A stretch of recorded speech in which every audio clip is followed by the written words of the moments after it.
दोस्तों आज की इस वीडियो में हम लोग गुणनखंड करना सीखेंगे। अगर आप मैथ में कमज़ोर हैं तो मैं दावे के साथ बोल सकता हूँ कि कमज़ोर बच्चों को गुणनखंड सीखने के लिए इससे आसान वीडियो पूरे यूट्यूब पर नहीं मिलेगा। और मुझे ये भी भरोसा है कि जो बच्चा इस वीडियो को देखने के बाद भी अगर गुणनखंड करना नहीं सीख पाता है तो शायद वो कभी भी नहीं सीख पाएगा, क्योंकि जितनी छोटी छोटी बातें मैंने इस वीडियो में बताया है उतना कोई भी टीचर नहीं बताता। इसलिए आप अपने आप को भाग्यशाली समझिए कि ये वीडियो आप तक पहुंची है, चाहे जैसे भी पहुंची हो। इसलिए आप इस वीडियो का फ़ायदा ज़रूर उठाएं। तो चलिए इस वीडियो को शुरू करते हैं। तो देखिए, मैंने गुणनखंड सिखाने के लिए यहाँ पर 2 सवाल लिया है, ठीक है। तो मैं आपको पहले ही बता देता हूँ कि अगर आप गुणनखंड का पूरा नियम अच्छे से सीखना चाहते हैं तो आप इन दोनों को समझिएगा, तभी आप लोग पूरा नियम सीख पाएंगे, ठीक है। तो गुणनखंड सिखाने से पहले हम लोग थोड़ा सा कुछ बेसिक जान लेते हैं। 2-3 मिनट लगेगा, आप उसे समझ लीजिए, फिर हम लोग गुणनखंड करना सीखेंगे, ठीक है।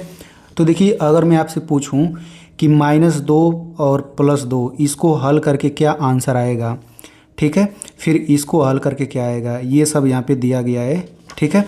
तो इसके लिए नियम होता है। नियम क्या होता है देखिए, अच्छा यहाँ पे मैं आपको बता दूँ, इसका आंसर क्या आएगा, या तो 9 और 2 इनको जोड़ करके या तो आंसर आता है या इनको घटा करके आंसर आता है। अब हमें करना क्या है, उसके लिए यहाँ पर ये नियम आपको आना चाहिए। नियम क्या होता है देखिए, अगर प्लस प्लस का चिन्ह है तो संख्याओं को जोड़ते हैं, अगर माइनस माइनस का चिन्ह है तभी संख्याओं को जोड़ते हैं, ठीक है। इसको आप लोग याद रख सकते हैं कि अगर सेम सेम चिन्ह हो तो हम संख्याओं को जोड़ते हैं, ठीक है। अब देखिए, प्लस माइनस माइनस होता है, माइनस प्लस माइनस होता है, यानी कि अगर दोनों अलग अलग चिन्ह है, एक प्लस एक माइनस और एक माइनस एक प्लस, तो इन दोनों केस में हम संख्याओं को घटाते हैं, ठीक है ना। तो बस यही नियम लगा करके इसको हल करेंगे। तो देखिए, यहाँ पर सबसे पहले हम चिन्ह को हटा करके दोनों संख्या लिख लेते हैं। तो माइनस प्लस हटाएंगे तो यहाँ पे दोनों संख्या क्या है, 9 और 2। अब इन दोनों को जोड़ करके या तो आंसर आता है या इन दोनों को घटा करके। तो हमें क्या करना है इन्हें, तो ये चिन्ह देखिए माइनस प्लस है, तो माइनस प्लस है तो हम क्या करेंगे, माइनस प्लस माइनस होता है, यानी माइनस प्लस रहेगा तो हम घटाएंगे इसको। या इसको आप ऐसे याद रख सकते हैं कि दोनों अलग अलग चिन्ह है तो घटाएंगे। तो घटा लीजिए, तो 9 में से 2 घटेगा, क्या आएगा, यहाँ पर 7 आएगा, ठीक है। अब देखिए, 9 के पहले माइनस है, 2 के पहले 7 है, तो वैसे ही 7 के पहले भी तो या तो प्लस या माइनस कुछ ना कुछ होगा कि नहीं।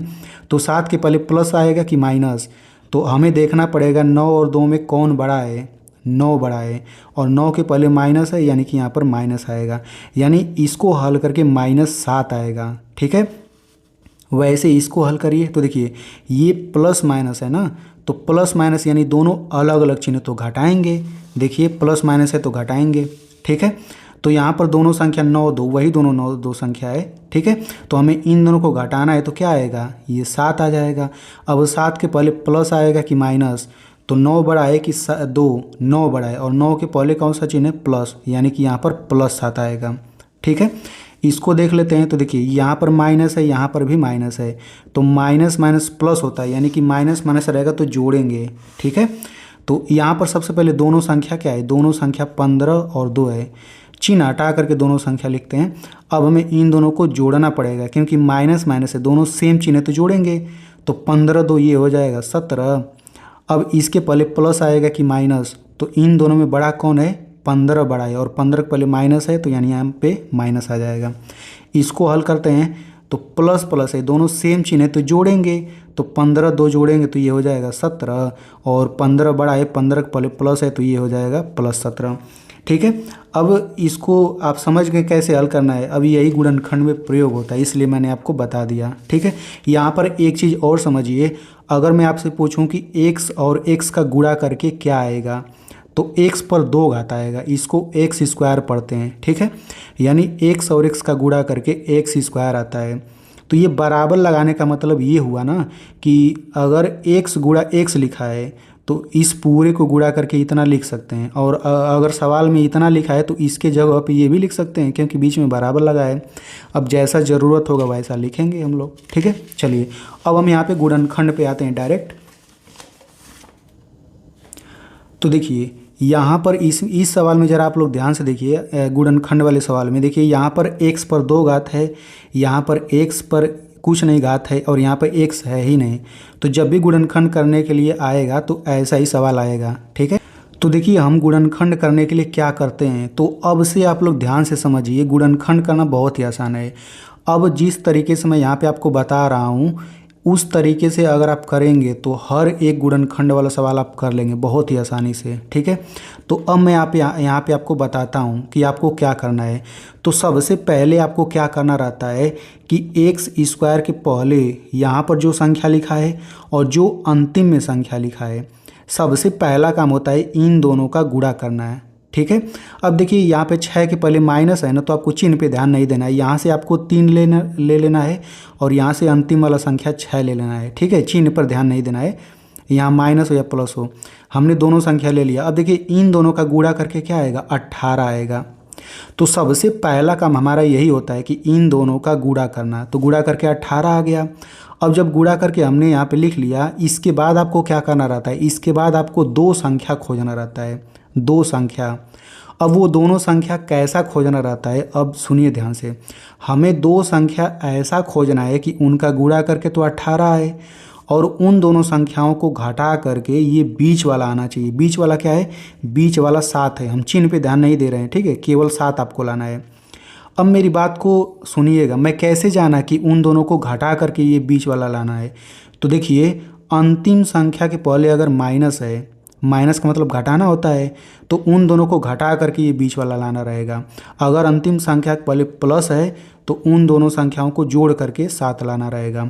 चलिए अब मैं फिर से रिपीट कर देता हूँ। सबसे पहला काम आपको क्या करना रहता है, शुरू वाले संख्या का अंतिम वाले संख्या में गुणा करते हैं तो 18 आता है, मतलब अलग भी आ सकता है। तो सबसे पहला काम इन दोनों का हम लोग गुणा कर लेते हैं। इसके बाद हम क्या करते हैं, हमें ऐसी 2 संख्या खोजना है कि उन दोनों का गुणा करके 18 आ जाए और उन दोनों संख्याओं को घटा करके बीच वाला लाना है। अगर अंतिम संख्या के पहले माइनस है तो घटा करके बीच वाला लाना रहता है और अंतिम संख्या के पहले प्लस है तो जोड़ करके बीच वाला लाना रहता है, बस, ठीक है ना। तो अब सबसे पहले वैसा 2 संख्या खोजिए। तो सबसे पहले तो यहीं पे 2 संख्या मिल गया, इनका गुणा करके तो 18 आ गया। अब इन दोनों को देखिए घटा करके 7 आता है क्या, क्योंकि हमें घटा ही के लाना है ना। तो घटाने के लिए बड़ी में से छोटी घटाइए, तो 6 में से 3 घटाएंगे 3 आएगा, लेकिन हमें तो 7 लाना है, हमें 7 लाना है। यानी कि जिन दोनों संख्या को खोज रहे थे वे दोनों संख्या ये नहीं है भाई। इनका गुणा करके तो 18 आ जाएगा, लेकिन हमें घटा करके भी 7 लाना है, वैसा 2 संख्या खोजना है, ठीक है। तो चलिए अब हम दूसरा ट्राई करते हैं। तो देखिए अब यहाँ पे एक संख्या 9 है, एक संख्या 2 है। अगर मैं 9 और 2 का गुणा करूँ तो 18 आ जाएगा और अब घटा करके 7 लाना है। तो घटा करके देखिए 7 आता है क्या, तो इनको घटाने पर देखिए 7 आ जाता है। यानी जिन दोनों संख्या को हम लोग खोज रहे थे वे दोनों संख्या 9 और 2 है। तो सबसे पहले आपको 2 संख्या खोज लेना है। अब यहाँ पे दोनों संख्या मिल चुका है, दोनों संख्या मिल गया है। अब इसके बाद आपको क्या करना है, तो देखिए चूँकि यहाँ पे घटाने की बात चल रहा है ना, तो अब इन दोनों संख्याओं को हम कब कब घटा सकते हैं। अब आप लोग जो मैंने पीछे नियम बताए उस पर जाइए भाई। 2 संख्याओं को हम कब कब घटा सकते हैं, 2 संख्याओं को हम 2 ही केस में घटा सकते हैं, या तो प्लस माइनस का चिन्ह हो तब, या तो माइनस प्लस का चिन्ह हो तब, ठीक है ना। तो बिल्कुल वही काम हम करेंगे। यहाँ पर 9 और 2 और यहाँ पे 9 2 को 2 बार लिखेंगे। एक बार प्लस माइनस का चिन्ह लगाइए, ये मैंने प्लस माइनस लगा दिया, और एक बार माइनस प्लस का चिन्ह लगाइए, तो एक बार मैंने माइनस प्लस का चिन्ह लगा दिया, क्योंकि 2 ही केस में हम इसको घटा सकते हैं, ठीक है। अब इसको हल करके बताइए क्या आएगा। तो इसको हल करके क्या आएगा, मैंने तो भाई आपको शुरू में ये हल करके दिखा दिया हूँ। यहाँ पे +9 -2 +9 सॉरी यहाँ पे है +9 -2, ये +7 आता है, ठीक है। तो ये मैंने +7 लिख लिया। अब इसको हल करके क्या आता है, -2 + 2, तो -9 + 2 ये आपका आ जाएगा -7, ठीक है ना। अब देखिए हमें देखना है यहाँ 7 के पहले क्या है, माइनस है। अब देखेंगे -7 किस में आया, इसमें आया है कि नहीं, यानी कि हम इसका यूज करेंगे। समझ आ गया ना। अगर यहाँ पे +7 रहता तो हम इसका यूज कर लेते हैं, इस वाले का, ठीक है। अब हम इसके बाद क्या करेंगे, यहाँ पर जो लिखा है पहला वाला और अंतिम वाला, ये तो जैसा का तैसा लिखेंगे, ठीक है। अब बीच में क्या है, बीच में हम यही दोनों लिखेंगे, बीच वाला दो भागों में टूट जाता है यही, तो यही दोनों लिखिए। लेकिन इसमें एक्स लगा है तो इन दोनों में एक्स लगा करके लिखिए, तो ये हो जाएगा -9x + 2x, ठीक है ना। तो अब इसके बाद आप इस लाइन तक आप पहुंच सकते हैं बहुत ही आसानी से, ठीक है। अब इसके बाद आपको क्या करना रहता है, ठीक है। मुझे उम्मीद है कि इसके बाद आप लोग यहाँ तक आसानी से पहुँच सकते हैं, ठीक है ना। अगर आपको समझने में दिक्कत है तो आप दोबारा वीडियो देख सकते हैं, या फिर मैं अगला सवाल समझाऊंगा तो उसमें आपको अच्छे से आ जाएगा। अब इसके बाद आपको क्या करना है, तो देखिए यहाँ पर 4 पद है, 1 पद, 2 पद, 3 पद, 4 पद। अब हमें इन दोनों में कॉमन लेना है और यहाँ अगले 2 पदों में भी कॉमन लेना है, ठीक है। तो देखिए कॉमन हम लोग कैसे लेते हैं, सबसे पहले हमें इन दोनों में कॉमन लेना है। अगर ये आपने सही से ले लिया तो ये वैसे ही हो जाएगा, ठीक है। तो इसको मैं अलग से लिख लेता हूँ, ये हो जाएगा 3x² और ये हो जाएगा -9x, ठीक है। अब यहाँ पे देखिए, यहाँ पर हमने शुरू में देखा था, क्या देखा था कि मैंने आपको बताया था कि x पर 2 घात है ना, तो उसका मतलब होता है x गुणा x। तो इसको हम वैसे ही लिखेंगे, देखिए ये हो जाएगा 3, x पर 2 घात को लिख सकते हैं x गुणा x, और ये माइनस है तो माइनस लिखिए। अब ये 9 को मैं चाहूँ तो 3 गुणा 3 नहीं लिख सकता, क्योंकि 3 3 9 ही तो होता है, और x है तो x लिख दीजिए, ठीक है। तो ये पहला पद है, ये दूसरा पद है। अब देखिए यहाँ पर हम कोष्टक लगा देंगे और हम इन दोनों में कॉमन लेंगे। तो देखिए कॉमन का मतलब क्या होता है कि जो इन दोनों में, वो दोनों यहाँ बाहर लिखेंगे, वही कॉमन होता है। तो देखिए यहाँ पर 3 है, इसमें भी 3 है, यहाँ पर x है, इसमें भी x है, यानी 3x इसमें भी है, 3x इसमें भी है, यानी यही दोनों 3x यहाँ पे हम लिख देंगे, ठीक ना। यानी कि यहाँ से 3x और यहाँ से 3x निकल के बाहर आ गया है, ठीक है, लेकिन बाहर एक बार लिखेंगे। अब यहाँ पे क्या बचा, x बचा, माइनस है तो माइनस हो जाएगा, और यहाँ पर 3 बचा, यानी कि इसका यहाँ पे कॉमन लेने के बाद ये आ गया, ठीक है। अब देखिए यहाँ पर सबसे ज़रूरी चीज़ आपको ये समझना है, आप कैसे जानेंगे कि ये आपका कॉमन सही है। तो देखिए इसका इन दोनों में गुणा करके ये ऊपर वाला आ जाना चाहिए, तभी आप कहेंगे कि हाँ ये आपने सही किया है। तो देखिए 3x का x में अगर हम गुणा करेंगे तो 3x का x में गुणा करेंगे तो x का x में गुणा करेंगे तो x² आ जाएगा, और 3 है ही, और 3x का 3 में गुणा करेंगे तो 3 3 का 9x आ जाएगा, यानी कि ये बिल्कुल सही है, ठीक है। तो इस तरीके से आप कॉमन बहुत आसानी से ले सकते हैं। तो इन दोनों में कॉमन क्या हो जाएगा, 3x, और कोष्टक में x - 3। केवल यही दोनों महत्वपूर्ण है। अगर आपने इसमें सही से कर लिया तो अगला वाला वैसे ही हो जाएगा। चूँकि आपको पता होना चाहिए कि इसका इन दोनों में गुणा करके इतना आना चाहिए, हमेशा आएगा, ठीक है। अब हम क्या करेंगे, ये जो कोष्टक में लिखा है ना, बिल्कुल यही वाला यहाँ पर भी लिख देंगे, ठीक है ना। चूँकि इसको भी चाहे तो हम ऐसे ही कॉमन ले सकते हैं, लेकिन उस तरह गलती हो सकता है, तो उसी को हम लोग दूसरे तरीके से करने का प्रयास कर रहे हैं, ठीक है। तो यहाँ पर x - 3 है तो उसी को मैंने यहाँ पे लिख दिया। अब हमें पता है कि यहाँ पर कोई ऐसी संख्या होगा कि इसका गुणा करने पर यही वाला ऊपर वाला आ जाएगा, ठीक है। तो अब आप अपना दिमाग लगाइए कि यहाँ पे पहला वाला क्या है, +2x है। तो आप अपना दिमाग लगाइए कि यहाँ पे कौन सी संख्या रहेगा कि x में गुणा करने पर ये आ जाए। तो सिंपल सी बात है, यहाँ पर केवल x अकेला है, अगर मैं इसमें +2 का गुणा करूँ तभी तो +2x आएगा, ठीक है। तो केवल आपने पहला पद सोच लिया ना, तो अब ये +2 का दूसरे में गुणा करेंगे तो ये ऑटोमेटिक आएगा, ठीक है। तो इस तरह से यहाँ पे आपने सोच लिया कि यहाँ +2 रहेगा, क्योंकि +2 रहेगा तभी तो गुणा करके +2x आएगा, ठीक है। अब यहाँ तक इसके अगले लाइन में हम क्या लिखेंगे, तो देखिए इसके अगले लाइन में हम क्या लिखेंगे, यहाँ पर जो कोष्टक में दोनों सेम है ना, उसको हम लिख लेंगे एक बार, ठीक है, मैंने लिख दिया। अब दूसरे कोष्टक में क्या लिखेंगे, अब इन दोनों को लिखने का मतलब हो गया, समझिए कि ये कट गया, मतलब काटना नहीं है, मैं समझा रहा हूँ आपको। अब काटने के बाद क्या बचा, 3x बचा और ये +2 बचा, यानी कि इसको हल करके यही आंसर है, ठीक ना, ये आंसर है। अब मैं आपको बता दूं, अब कई बच्चे हो सकता है इसी सवाल को लगाएं, चाहे हो सकता है कई टीचर लगाएं, तो इसी सवाल को लगाने पर ये भी आंसर आ सकता है 3x + 2 और x - 3, यानी ये वाला पहले आ गया, ये वाला बाद में चला गया। तो अगर ऐसा आंसर आता है ना, तो ये भी आंसर बिल्कुल सही है, समझ में आ गया ना, ये दोनों ही आंसर सही है। अच्छा ये आंसर कब आएगा, तो देखिए मैं आपको ये भी बता देता हूँ, मैंने 9 2 का प्रयोग किया, अगर किसी ने 2 और 9 का प्रयोग किया होता तो फिर ये दूसरा वाला आता, ठीक है।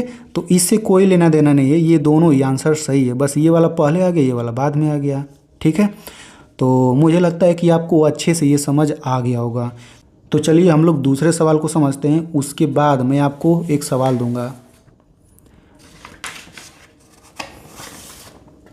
तो इस दूसरे सवाल में क्या है, देखिए यहाँ पर x square minus 17x plus 30। ठीक है, तो हम क्या करेंगे, सबसे पहला काम मैंने आपको क्या बताया था कि शुरू वाले संख्या का लास्ट में गुणा करना है। अब कहेंगे शुरू में तो कोई संख्या है ही नहीं, तो जब कुछ नहीं रहता तो यहाँ पे एक है समझिए। ठीक है, तो 1 और 30 का गुणा करेंगे तो क्या आएगा, ये 30 आ जाएगा।